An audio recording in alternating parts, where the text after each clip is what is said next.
نحمده ونصلي على رسوله الكريم اما بعد فاعوذ بالله من الشيطان الرجيم بسم الله الرحمن الرحيم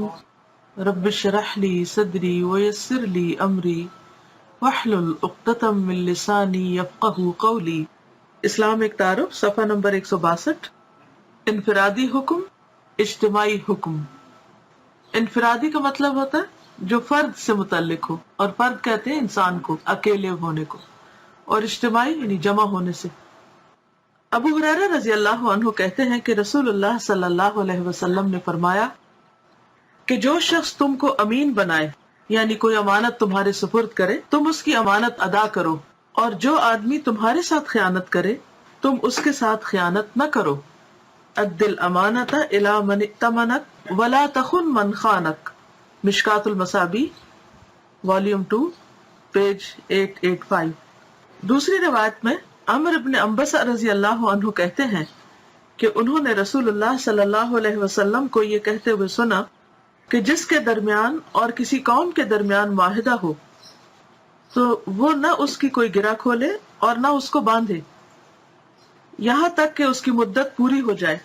یا پھر اس کی طرف معاہدے کو برابری کے ساتھ پھینک دے۔ من کان بینہ وبین قوم عہد فلا یحلن عہدا ولا یشدنہ حتی یمضی امدہ او ینبض الیہم علی سواء، مشکات المصابیح والیوم 2 صفحہ نمبر 1165۔ ان دونوں حدیثوں میں ایک ہی بات کہی گئی، یعنی امانت ہی سے متعلق بات کہی گئی ہے۔ البتہ پہلی حدیث کا تعلق فرد کے معاملات سے ہے، یعنی انڈیویجول سے ہے، اور دوسری حدیث کا تعلق قوم کے معاملات سے ہے۔ ایک میں انفرادی نوعیت کا حکم ہے اور دوسری میں اجتماعی نوعیت کا حکم۔ شریعت میں کچھ احکام انفرادی احکام کہے جاتے ہیں اور کچھ احکام اجتماعی احکام ہیں، یعنی کچھ فرد کو مخاطب کرتے ہیں اور کچھ قوم کو مخاطب کرتے ہیں۔ یہ دونوں احکام اپنے اسپرٹ کے اعتبار سے یعنی روح کے اعتبار سے ایک ہوتے ہیں، البتہ ان میں دائرہ عمل کے اعتبار سے فرق ہوتا ہے، یعنی پریکٹیکل اپلیکیشن جو ہے اس میں فرق آ جاتا ہے۔ مثلا مذکورہ دونوں حکموں کی اسپرٹ ایک ہے، یعنی خیانت کرنے والے کے ساتھ خیانت نہ کرنا۔ فرد کا دائرہ اختیار اپنے شخصی معاملات تک محدود ہے، یعنی اپنی ذاتی زندگی، پرائیویٹ لائف، انڈیویجول سٹیٹس تک، اس لیے وہ اپنے شخصی دائرے میں اس اسپرٹ کی تعمیل کرے گا۔ یعنی جب آپ ایک انسان ہونے کی حیثیت سے کسی انسان کے ساتھ کوئی معاملہ کریں گے تو اس وقت آپ اس پر عمل کریں گے۔ قوم کا دائرہ اختیار اجتماعی اور بین الاقوامی معاملات تک ہے،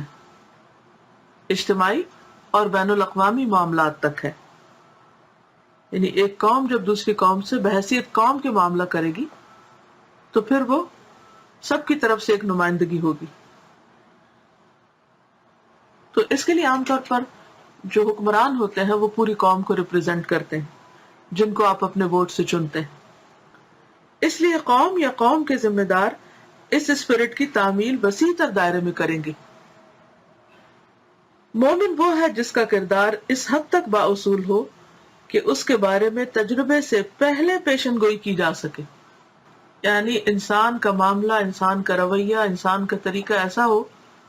اتنا اچھا ہو، اتنا بہترین ہو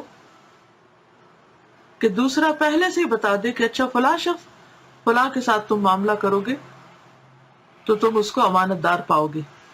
یعنی اس کی پہچان ہو کہ وہ امانت دار ہے۔ یہ قابل پیشن گوئی کردار ہی اہل ایمان کی اصل اور حقیقی شناخت ہے۔ یعنی انسان جو امانت دار ہوتا ہے، جو مومن ہوتا ہے، وہ انپریڈکٹیبل نہیں ہوتا، وہ پریڈکٹیبل ہوتا ہے کہ یہ شخص ایسا ہے۔ آپ دیکھیے کہ جو کچھ بھی ہم کرتے ہیں نا، جو بھی عمل ہم کرتے ہیں، چاہے ہماری گفتگو ہوتی ہے، چاہے ہمارا معاملہ ہوتا ہے، چاہے ہمارے تعلقات ہیں، کچھ بھی ہے، یہ سارے مجموعی طور پر ہماری ایک تصویر بناتے ہیں۔ ایک ہے ہماری وہ تصویر جو ہمارے نقش و نگار کی شکل میں ہے، مثلاً آپ لوگوں کو ڈسکرائب کرتے ہیں کہ فلاں کی آنکھوں کا رنگ ایسا ہے، آنکھیں چھوٹی ہیں یا بڑی ہیں، ناک اونچا ہے یا چپٹا ہے، رنگ گورا ہے یا نہیں ہے، چہرہ بیضوی ہے یا چوڑا ہے، یہ کیا ہے، بال کیسے ہیں، فزیک کیسی ہے، قد کتنا ہے. ایک تو آپ اس طرح کسی شخص کو ڈسکرائب کرتے ہیں، اور ایک آپ اس کے اخلاق اور اس کے کردار کے بارے میں آپ اس کو لوگوں سے بات کرتے ہیں کہ فلاں شخص، نہیں چھوڑو جی وہ تو ہے ہی جھوٹا، اس کی بات کرتے اس نے تو آج تک کوئی وعدہ پورا ہی نہیں کیا، فلاں نہ نہ نہ اس کے ساتھ معاملہ نہ کرنا، وہ دھوکہ باز ہے. یہ جو لوگوں کی رائے ہے کہ فلاں دھوکہ باز ہے یا جھوٹا ہے یا خیانت کار ہے، یہ رائے کس پر بنی، کیسے بنی، کیوں بنی؟ ظاہر ہے کہ اس کے عمل کی بنا پر. اسی طرح بعض اوقات کسی کو اتنا بڑا ٹائٹل تو نہیں ملتا کہ کوئی جھوٹا یا خیانت کار ہے، اور بعض اوقات لوگ زبان سے بھی کچھ نہیں کہتے، لیکن ان کے دل میں ہر شخص کے بارے میں ایک پکچر ضرور ہوتی ہے جو اس کے اخلاق سے متعلق. ایک تو ہوتی ہے نا اس کی تصویر جو اس کی شکل و صورت کے اعتبار سے، اور ایک ہوتی ہے جو اس کے معاملے اور رویے کی وجہ سے. مثلاً آپ دیکھیں کہ اگر کوئی شخص چھوٹی چھوٹی باتوں پہ غصہ کر لیتا ہے، چھوٹی چھوٹی باتوں پر آپے سے باہر ہو جاتا ہے، تو ایک دفعہ وہ کرے گا، 2 دفعہ، 4 دفعہ، تو یہ سارے 4 دفعہ کو آپ جمع کر کے کیا کریں گے، اس کی ایک تصویر بنا لیں گے. اور پھر آئندہ جب اس کو دیکھیں گے تو آپ کے ذہن میں وہی تصویر جو ہے وہ منڈلانے لگے گی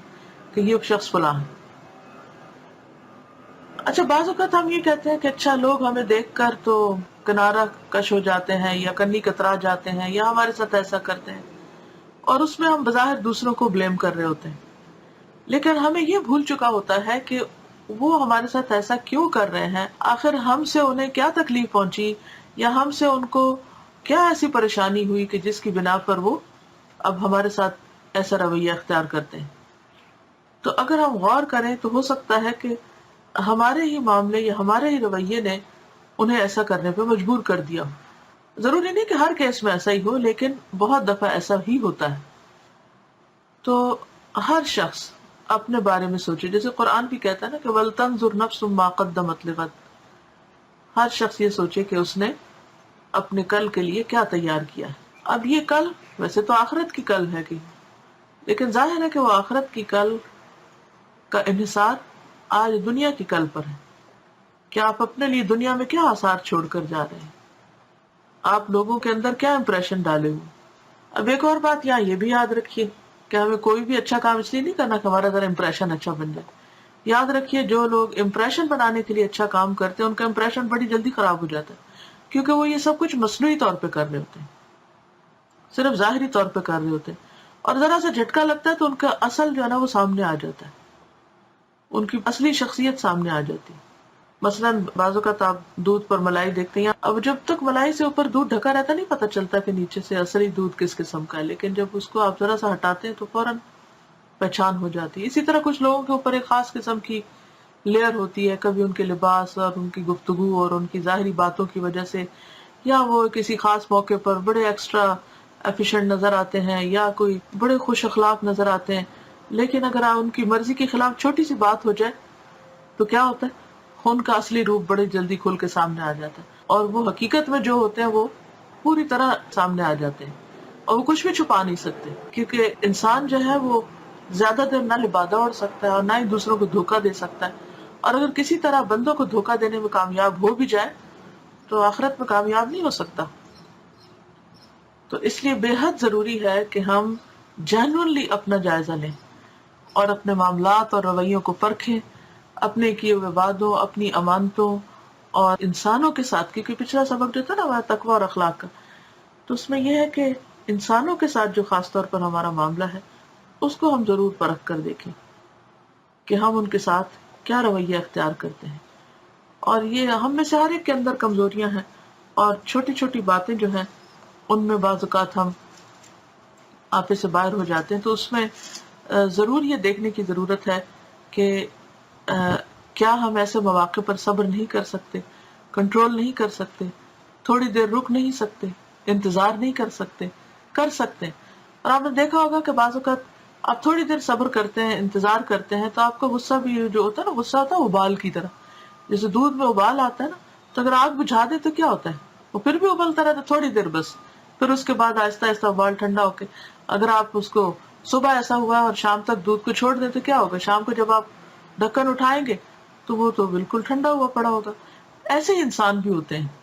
چھوٹی سی بات ہوئی، خوب غصہ آیا، خوب ابال آیا، اور پھر وہ جناب اچھل کے برتن سے باہر، اس کو بھی جلا، اس کو بھی جلا، اس کو بھی ستا، اور ایسے موقع پر پھر اگر تھوڑی دیر کے لیے انسان اس ابال کو اپنے اندر ہی رکھ لے اور اللہ سے مدد مانگے، دعا کرے، اور کوئی صدقہ خیرات کرے، اچھا کام کرے، تو آپ دیکھیں گے کہ وہ شام تک وہ دودھ ٹھنڈا ہو چکا ہو۔ اس وقت آپ سوچیں گے کہ شکر ہے اللہ کا، جو میرا ہلکا پن تھا وہ دب گیا، کہ اس سے کوئی اور نہیں جلا۔ ورنہ بعض اوقات ہم دوسروں کو بھی ایسا جلا دیتے ہیں، ایسا ہرٹ کر دیتے ہیں کہ پھر اس کے بعد 10 بھی نیکیاں کرتے ہیں تو دوسروں کو قبول نہیں ہوتی، اور معاملہ درست کرنے میں بڑا وقت لگ جاتا ہے۔ تو بہتر یہی ہے کہ انسان پہلے مرحلے پر، وہ کہتے ہیں نا کہ اصل صبر ہے صدمہ کی پہلی چوٹ لگنے پر انسان صبر کر جائے، اور اگر اس وقت صبر نہ کرے تو پھر اس کے شدید ترین نتائج بھگتنے کو تیار رہے۔ تو اللہ تعالیٰ سے دعا ہے کہ وہ ہمیں عمل کی توفیق دے اور ہمارا اخلاق اور کردار بدلے، اور ہم واقعی اس قابل ہوں کہ اللہ کو منہ دکھا سکیں اور آخرت کی رسوائی اور شرمندگی سے محفوظ رہیں۔ تو اس کے ساتھ ہی میں آپ سے اجازت چاہتی ہوں۔ السلام علیکم ورحمۃ اللہ وبرکاتہ۔